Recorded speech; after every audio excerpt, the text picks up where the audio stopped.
Good evening, everyone. Okay. It's a pleasure to be back after a few weeks. We're back on the Back Yourself podcast, ready to talk about basketball, my favorite sport in the whole world. You're And loving it. I'm loving it, mate. Oh, okay. I'm loving You were it. being I'm, sarcastic. I'm 10 weeks late to the party, but I'm loving it. Yeah, see, I liked it when it first started. Yeah? Yeah, I did. Yeah, you're right. Yeah, It was exactly. it was really good start. It's to the year. really... But we're in an interesting point in the season now. You know, certain teams are firing up, certain teams are firing down. Weird teams are firing up. You feel like you have a good gauge of where every team's at, but then you will get random spurts like Utah winning. And then everyone will quit. Random spurts like Utah going 8-2 in their last 10. Milwaukee before this morning looking hopeless. So you just never quite know in this sport, right? But that's why the professionals are here That's why we're here to tell you all about decompose what's actually happening. to break it down for you guys, right? And we thought, what better way to start this amazing podcast than to talk about the congested Western Conference at the moment, where we've got a former dynasty and a champion team crumbling before your very eyes. You have random idiots trying who should have quit 3 months ago, aka the Utah Jazz. And you have star-studded rosters in the Lakers and the Phoenix Suns that are essentially 500 teams. They're lucky to be fine. Halfway into the season. So, look, the top 4 seeds at the moment, we've got the Minnesota Timberwolves, the Oklahoma City Thunder, the Sacramento Kings are 4th, and 3rd, we have the Denver Nuggets. I think they are like about 4 or 5 games ahead of the rest of the crew. And disrespect. Kings are not 4th. My mighty Clippers are 4th. my bad. Clippers are 4th. Yeah. Hard to believe watching them 4 weeks ago, but they're 4th. Happened? So, in saying that, I believe those 4 teams are clearly ahead in terms of the seedings, and it's fair enough to put a tick next to them as far as them making the playoffs goes and avoiding that play-in tournament. Now, in saying that, we're left with about 5 or 6 teams, and there's only 4 more spots available in this Western Conference lands. Chris, who do you think is going to make the play-in and escape the play-in and make the playoffs? Escape the play-in, or the other two, first the playoff teams that... Well, first you can start with the other 2 playoff teams. Who do you think are going to get that 5 and 6 spot? And then who's going to miss out on the play-in? Who's going to make the play-in? And who's going to exit the play-in with those last 2 spots, the 7 and 8 seed? Okay. I'm not going to do this in order, but I'm going to do the easy ones. Sure. 5th will be Dallas. That will be in the playoffs. There's no question of that. Luka is too good to not make the playoffs, so he'll be 5th. I think they're, 7th? It doesn't matter. They're going to win enough games. They'll be 5th. 6th, I actually think it's Pelicans. Wow. They are a well-constructed team, and I think like some of the NBA, you can say if Zion's out, it's a different story, but let's say hypothetically Zion plays the rest of the year. They are built very well. They have a lot of length. They're great on defense. They're very good at home as well. I've got them 6th and escaping the play-in, but it will be very, very close. I think they'll just escape the play-in. Now the play-in teams.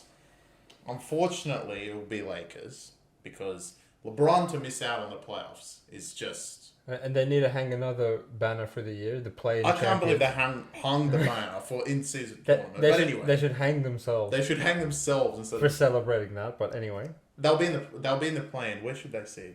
Would they get a home playing game? No. They're going to go to Sacramento because Sacramento finished 7th. They're not that bad, but I don't think they're as good as they were last year. Last year was kind of like...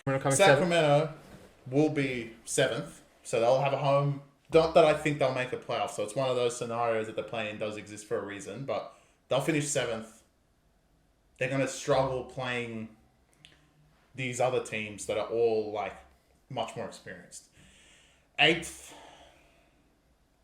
will be Phoenix, shit as they are. They are top heavy, and unfortunately, when you have KD, they're pretty good and just offensively. And when they get on a roll, they're really hard to stop. Not that I believe in them at all. I hope they go to Timberwolves and get absolutely massacred when they do that, when 8 plays 1. So that would mean that I actually think 9th and 10th will be Golden State and Lakers, which means Houston and Utah, the garbage team that keeps trying will both miss out on the play-in altogether. And we'll be setting up for a really interesting play-in during that time because you'll have Sacktown, Phoenix, Golden State, and Lakers all in the play-in. All going to be must-watch games, one-off games. And of those four, I'm going to put Golden State. Wow. And I'm going to put Phoenix into the playoffs. Wow. That's... So you are... Lakers are going to lose the first So game. my prophecy of Lakers are not going to win a playoff series, it's not even going to get there because they're not even going to make it? Agreed. Wow. Well, OKC is second. Yeah. I mean, they're equal. As we speak, they are equal first in the Western Conference. So Okay, fair I enough. don't think they can drop out like we mentioned. I think the first four are 100% in. It's the rest of them. And I think Lakers are the one team that are just going to quit. They're the one team that will quit. Like, if Phoenix quit, it's just weird. Like, why did you get Bill and then quit? Okay. In my opinion, it doesn't make any sense. Lakers are more likely to be like, you know what? We come 8th. We're going to go play Timberwolves, which would be exciting to watch. But they're probably going to lose to them anyway. At this rate, then maybe they'll go play OKC. Or play OKC. Or Clippers. Clippers Who the hell finish knows? the one. No, they They're won't all play the literally one on seed. bags. I know they're good, but they're not going to finish the 1 seed. But I think Lakers are most likely to quit. Golden State just heart of a champion. They're going through probably the roughest times I've seen out of the dynasty, I would say. But heart of a champion will get them over the line. And the way I'm thinking is Phoenix will go to Sacramento and beat them. And then we'll have maybe the biggest rematch will be Sacramento at home to Golden State again. And Steph will get them again because he's too good. So I think Sacramento will be losing both home games and going home from the 7th seed. Wow. They're just not as good as they were last year. Do not trust Sabonis in the playoffs. He did really well last year for 3 of the matches, but that's why we have playoffs of best of 7. And in that home final that they had in Game 7, he literally got schooled by Looney. So I think... So just to clarify, you have Houston not making the play-in. Houston sucks. And then you have Lakers and Sacramento getting eliminated from the play-in, and you have Golden State and Phoenix making it. Correct. And you have Dallas and Pelicans going automatically in the playoffs, yeah. Okay, I can't hate that. I'm not mad, but I took Lakers out for you. Your team is not there. I have a little bit of a You have a different bit take, of a- right? you- So obviously the 4 we mentioned are going to be in the clear. I do not believe Pelicans are going to get that 5 or 6 spot. What I believe is going to happen is Phoenix are going to go on a hot streak and win some games. Because finally, after what seems like 3 years in the making, all their players are back randomly. So they will probably pick up steam at the right part of the season. And even though, as my partner here mentioned, in the grand scheme of things, I don't believe in them at all and they're not good. They could literally be one and done. They will at least get a top 6 seed. So I'll put Phoenix at 6th. In my 5th spot, well, this is tough, right? Because I'm going to put Sacramento in there because I believe in their regular season consistency, and they play well on the road, and they're motivated, they're young. Everyone, they always play back-to-backs. There's no random injuries, so they will get the 5th seed. I'm not really that worried about them, which makes things very, very interesting. Oh God! What going a into play, the way you organized Yeah, well, it. which makes things very, very interesting when we get to the play-in. One team that won't be in the play-in, unfortunately, it's over for you guys. You had 10 years of consistent success. You're a 4-time champion, but you do still possess Klay Thompson, and that's no longer a compliment. Wow. Draymond has mental problems. Your bench is garbage. You guys are literally quitting on the season. I feel sorry for Steph Curry that he has to play with some of these garbage players on these rosters. I have the Golden State Warriors finishing 11th. What they could generally hang their hat on in previous seasons, even on down periods of time, was the Chase Center was an absolute fortress. Yeah, and you would need a nuclear bomb to go and escape there with a victory. But they're better on the road now. Are they?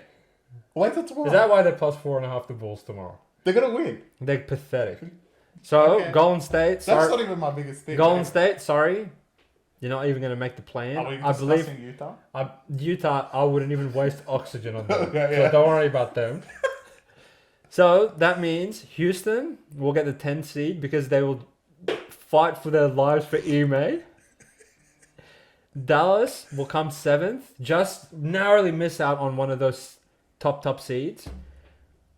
Then you have Pelicans coming 8th, and you have the Lakers of War, the in-season tournament champions, will be in the play-in mix as well as the 9 seed. Okay, so who's making the playoffs? So, Dallas will have New Orleans go to Dallas in the first play-in game. And New Orleans, as far as I'm concerned, you may as well not even show up, right? Okay, So thank God he said that. Dallas will definitely be in the playoffs. There's no way you trade for Kyrie Irving. Well, actually, don't even worry about Kyrie Irving. There's no way you have Luka Doncic on the roster in a win and get in situation and you lose. Yeah. Especially with two attempts and both being in Dallas. Even if they were to lose to New Orleans, which is possible, they would not lose the second game. So they're going to get in. He's gonna say Rockets. Houston, you may as well not even show up. Oh, we said Rockets. Houston, you may as well not even show up to LA because that's probably where you would go. Lakers will absolutely dismantle them, and Ime might end up punching on with LeBron at the end of the game like we saw earlier in the year. So as far as I'm concerned... So you're saying Dillian Brooks will play LeBron? Yeah, in the play-in, but... Yeah, like... Oh talk about a dream matchup, but yeah. Houston, you guys aren't good. It's not your time yet. You guys definitely They have a time? Yeah, 2050 when we're buried. So you guys, you had a good season. You're having a good year. You probably have proved a lot of people wrong. But this is the Western Conference, mate. This isn't the Eastern Conference where you get the 8th seed being 500 and garbage. This is the Western. This is why we don't discuss the Eastern This Conference. is why no one cares. Well, what's there to talk about? Hawks are 12th again. It's just the same bullshit with you guys every season. So we're left with a match to get in to the playoffs between Laker Nation and New Orleans.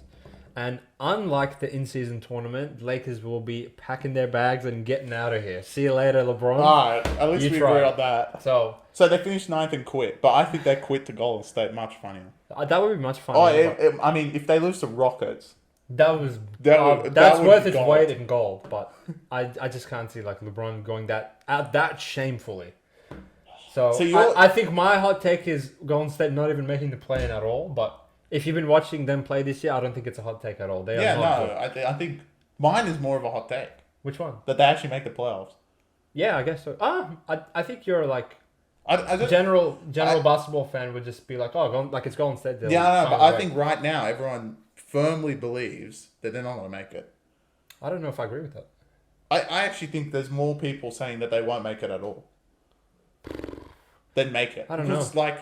But the way they lost their last 2 games that's what I'm saying is recency bias. I know they got dismantled twice in a row, but it's hard of a champion. That's very true, mate. That's very true. I think a lot of it is because they were 10th or 11th this entire time. They were just a game or 2 behind Phoenix, right? Or Phoenix, Lakers, all of them in that. That's very true, right? But they lost these last 2, and everyone's bro, these guys are finished. They're not that bad. They're awful. I know they're awful, but they have Steph, man. I know, if they do end up smuggling in, it's just going to be a carry drop from him because everyone else in that roster, I wouldn't give them water. And look, for the league, I'd rather him, having him smuggle in for a team not that they're going to beat them, but they're just annoying to play. If OKC do finish first and they end up playing Golden State, it's just an annoying player to play. Yeah. It's like playing Luka in the playoffs. It's just I can't be bothered playing him for 7 games. For sure, yeah. No, and playing Steph is exactly the same scenario. Yeah. Because you don't get a 1 second break on defense with this guy. If you fall asleep for 1 second, it's just the ball's going through the hoop from 3. Exactly. It's torture. That's the thing. I mean, I don't think anyone will be scared. If Lakers finished in that case 8th. No one's scared of No one's scared of them, right? No. No one's... Golden State, you're kind of how did they make it, first of all? No one's scared of Why did they make it? And now they're going to come annoy us. No one's scared of Pelicans. No one's scared of Lakers. Dallas is pretty annoying. Dallas would be very scary. For hypothetically right now would be if you're drafting who you would play as one of those top seeds, I'm sure they would much rather play Sacktown or some shit before they have to play freaking Dallas. Even though you could argue who's better out of the 2 of them, but playing Luka is just torture. Yeah. Well, hypothetically right now, Luka would play OKC. He'll beat them. Are Dallas 7th right now? Dallas is 7th, yeah. And your analysis was 7th. I had him 5th.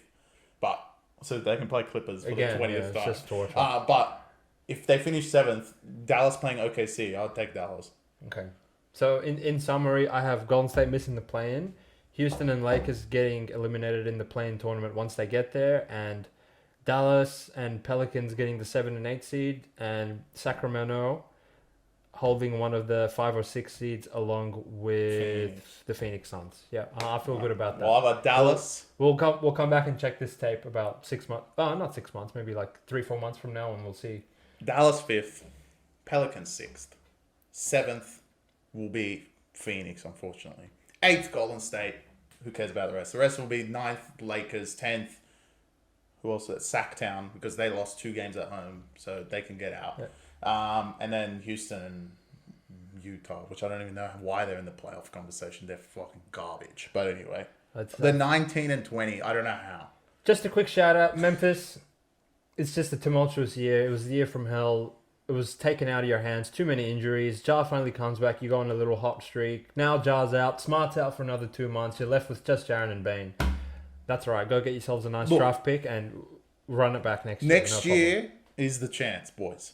Because you get Steven Adams back as well. You're never gonna get him back this year.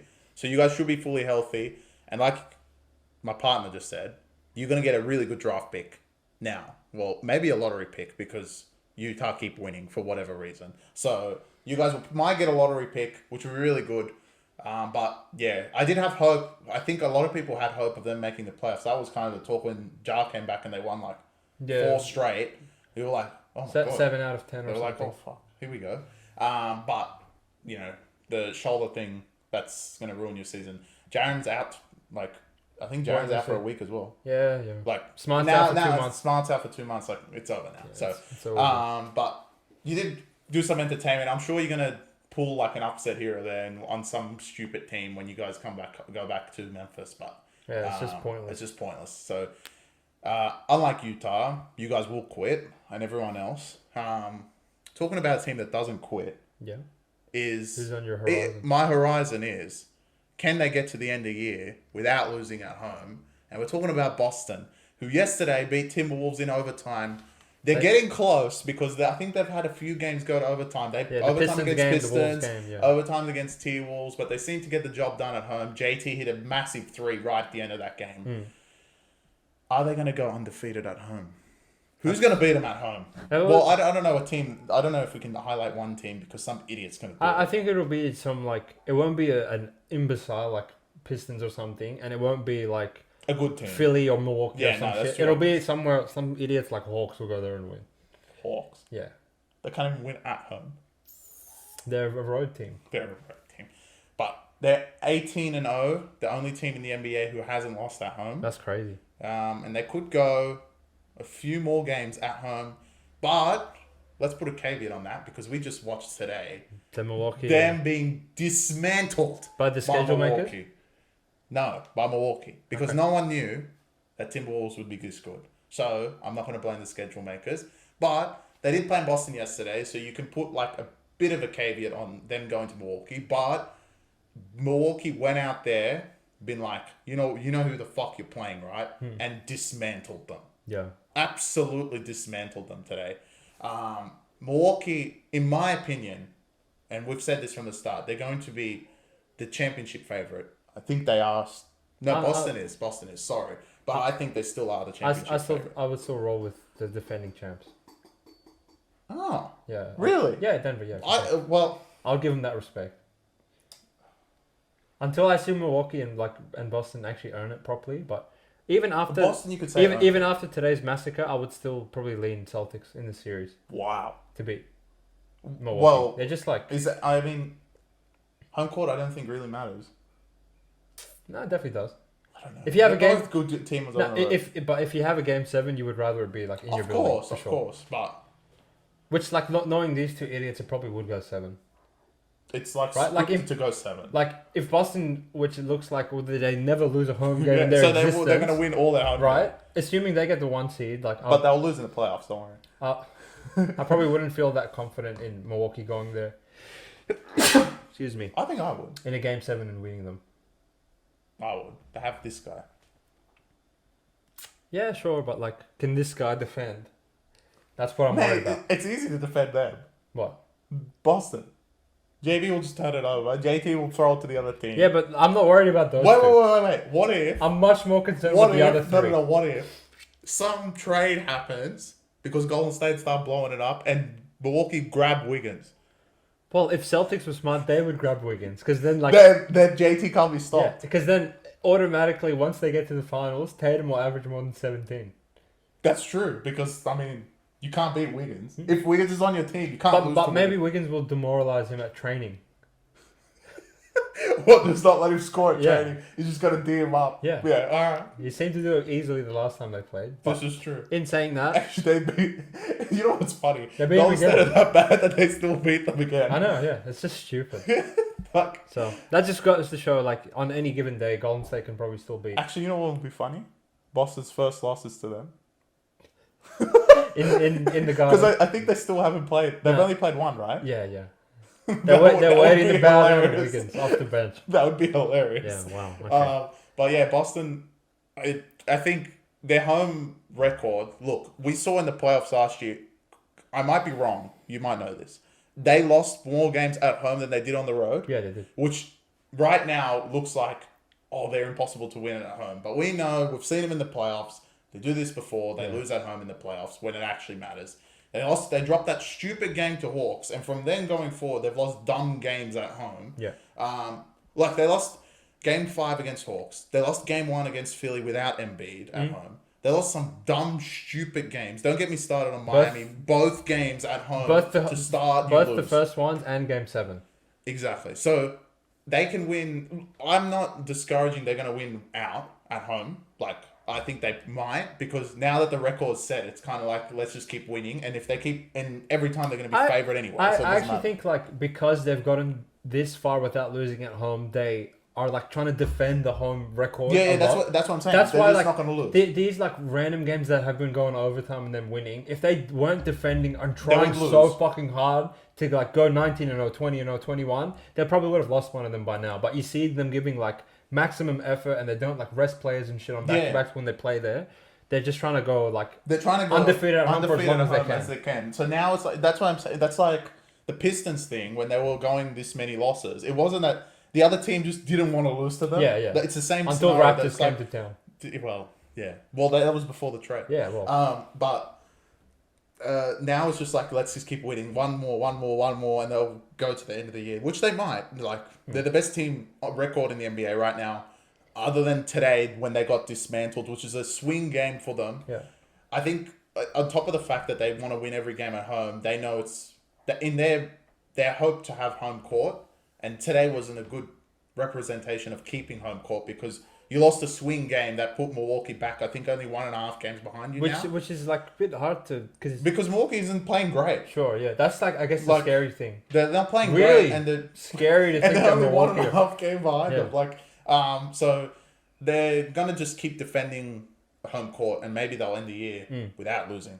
Depends. It depends if they play Wiggins. Yeah, well, like, to put a bow on it, I'm still not convinced by Milwaukee. I need to see. Well, a you're bit not more convinced from with anyone. You just got Denver. Yeah, Who they're the only idiots that you can rely on in Look, this shit sport. I am not discouraging Denver because at the moment they're the one team in the NBA that are not trying. At all. Like Jokic, I actually think he might go clubbing either he's clubbing every single night, or he actually flies back to Serbia at the end of every games, rides his horses, and then comes back. And then comes because back. that's the way they're playing. Yeah, they're just like they got nothing to prove in the They're race. like, They don't give a alright. shit. Like, But I know come third, they're who the cares? team that I know is like, if you told them, all right, the playoffs start tomorrow, they can do this They're and back. just start playing gun again. Yeah. So I'm not worried about They're that. like, oh, we don't have home court. Okay, big deal. Yeah. Who cares? Alright, we'll go to Timberwolves. The only thing that like is a little bit concerning with them is their second unit is garbage. Yeah, Christian Braun, like, because come on. they lost Bruce Brown. Yeah, But and Jeff Sycamore Green, right? So they haven't really replaced them with anyone, but in saying that, they do have the best they're player in the replacing a NBA. non-player. He's- They lost Campazzo. You can add that in there as well. He went back to Lidcombe, Yeah, where they found him. Literally. Yeah. So anyway, but I think like Boston's actually in jeopardy of losing the 1 seed to someone else that isn't Milwaukee. Well, this is the last topic of the Right. podcast, and I'm not wearing the It jersey. seems I that- wish I was. It seems that once you trade for Anunoby, the Red Sea just parts, and no one wants to get in front of you Other than today, which we just watched them lose to Dallas without Luka. with no players. But the new trade for New York has unlocked something we have never seen from this team. That defense is incredible. Randomly. And yeah. randomly. And Anunoby, he can shoot the ball. They can all shoot the ball really well. Brunson's playing amazing. Yeah. I think he'll be first ballot All-Star team. He might even get second team All-NBA. He is playing nuts for New York. Agreed. And the biggest news, and I thought was the biggest news when it came out, is that Mitchell Robinson may come back as well at the end of the year. Yeah. Which just intensifies how great their defense actually will be come to postseason. And at the moment, they're seeded fifth? Fourth, fifth? Yeah. That Pacers. Remember, they win. Oh, well, you can't beat them. So they're like around that area, which, look, they're going to be a little bit scary to play for really scary all these teams in front of them. I think the one that probably will find the most difficult is Boston. With New York? With New York. I don't think they'd have a hard time with them, to be honest. Well, I don't think they're going to have a time. Well, actually, I think correction. I know who will have the hardest time. It'll be Philly because I hate them. But yeah, I guess so, yeah. like, I think you put Anunoby on Maxey, Embiid will obviously average 10 points less than what he normally does, so it's fine. And you will have Mitchell Robinson back. New York, you could get an upset, and you could take over Philadelphia, which would be hilarious for me because I hate Philly. So I think they're on the up. And actually, the trade helped Raptors too, which is Random. really weird. But, well, first of all, I owe the Knicks an apology because they've been such a basket case for so long that I just believe they're so incompetent that every time they make a move of any sort, I just scoff at it straight away, right? So I thought, you're giving up your third overall pick from a few years ago that's just been improving every single year. Not that RJ Barrett's some god, but in saying that, like, I thought, okay, what was the point of drafting him if he's just going to, like, improve year after year and you're going to trade him anyway? And, like, I thought he had been playing quite well for them. And quickly, it's, like, literally been a top 3 contender for Sixth Man of the year after year after year. And he's showing now that he could probably start in this league and average, like, 16, 18 points, shoot the ball well, get dribble penetration, all that good stuff. So I was like, that seems like a lot to give up for one player. But that was before I comprehended the excellence of Anunoby and how much of a game-changing player he is. So, New York, I apologize. And in saying that, Jalen Brunson, you're an absolute superstar of a player. Like, I don't give a shit who comes out in the media and says you're not good because you're 6 foot, all that garbage talk. If anyone watches this guy play, he's a freak. And if, as my co-host mentioned earlier, if they get Mitchell Robinson back, that is a pretty annoying, like, very, like, really scary matchup that you have to play these guys 7 times because a Tom Thibodeau-led team, they're going to defend their ass off for 48 minutes. All their starters are probably going to play 48 minutes. Yeah. They play a long time, man. And they're like the second coming of the Splash Bros, and it's like it's a different 2 idiots every night where you just check the box going like, oh, as a team, they hit 18 threes again, and it's some dick every time that does. Well, yeah, they have McBride, they have DiVincenzo that comes off the bench. Yep. Who else comes off the bench and makes point? Oh, Josh Sicko Hard. Brunson, can make 7 or 8 in a night. And then you got Hartenstein, who will now move to the bench because Mitchell Robinson will start where he belongs. And you have Anunoby. Look, Anunoby is not that great of a player, but for whatever reason, he works well in New York. Because at Toronto, like, he was just another role player, in my opinion. Well, they had, like, 4 of the same player, essentially. So they're just like, all right. I agree. When I saw the trade, and I'd love to hear in the comments, when I saw the trade, I was like, what the hell are New York doing? They gave away half their, like, all their future, basically, for Anunoby. He's not that great. But now I realize that Anunoby transformed the whole New York franchise. And now they are looking to possibly knock over one of these 3 teams, which astounds me to say, because when you look at the start of the year in the Eastern Conference, you're like, all right, Boston, Milwaukee, Philly. Everyone else kind of sucks, except Miami, because once they get to the playoffs, it's a different story. But everyone else sucks. Yeah. They're not going to have a chance. But now you're like, well, playing 7 games against Brunson, who's going to be starting All-Star for the East, if not all-team NBA as well, and the way they are defending is just annoying for most teams that won't be able to get dribble penetration because they're defending so well. Yeah. They have good shooting across the court, and they have, you could say, I think they're 11-4 at home. They have a fortress, which going to play at MSG in a playoff scenario is going to be. Yeah. We saw last year Cavs go there and get killed. Get killed. So it's a scare. It's really scary. Yeah. Like, team to play in the playoffs. Can they make noise and get out? Look, Miami did it, so anyone can possibly pull it off because it's sport, right? But in all honesty, to beat Milwaukee and Boston is going to be impossible. You got to be some superstar. Yeah. But you could get the case that maybe Philly comes second, and you mess around and somehow get there. But if Knicks do finish fourth, they're probably going to end up playing Boston the first seed. They might get one or two games, maybe two games. I still think they're like one gun wing player away from like genuinely contending for making the finals or whatever. They need like Kawhi or something. Kawhi, yeah. Yeah, but anyway. Yeah, wow. Well, but it's good to see New York popping off is always good. It's always good to see how great they are. And the more like competent, good quality teams you have in the Eastern Conference is always going to help the landscape of the playoffs. And one team that we'll probably save for another day is the Indiana Pacers, which apparently are the giant slayers. They just beat any team above them. So I think like the Eastern Conference, it's looking encouraging. Teams are getting better, but it's no West quite yet because the West is just like anyone can there's no any series. Doesn't matter where you seed, where you come, home court, like doesn't matter. Yeah. It's just you're just playing like some god every single round. Well, the East is kind of like it's Boston, Milwaukee, but we said that last year, right? And Miami came and fucked everyone over. So exactly, yeah. Let's see how it goes. But again, I think everyone's opinion will be it's Boston and Milwaukee. I guess maybe Philly have a bit more a case this year because they have Nick Nurse. Sure. But still, it's Philly. Anyway, good chat as always, my friend. Yes, of course. Well done. All right. And we'll see you guys all later. Thank you.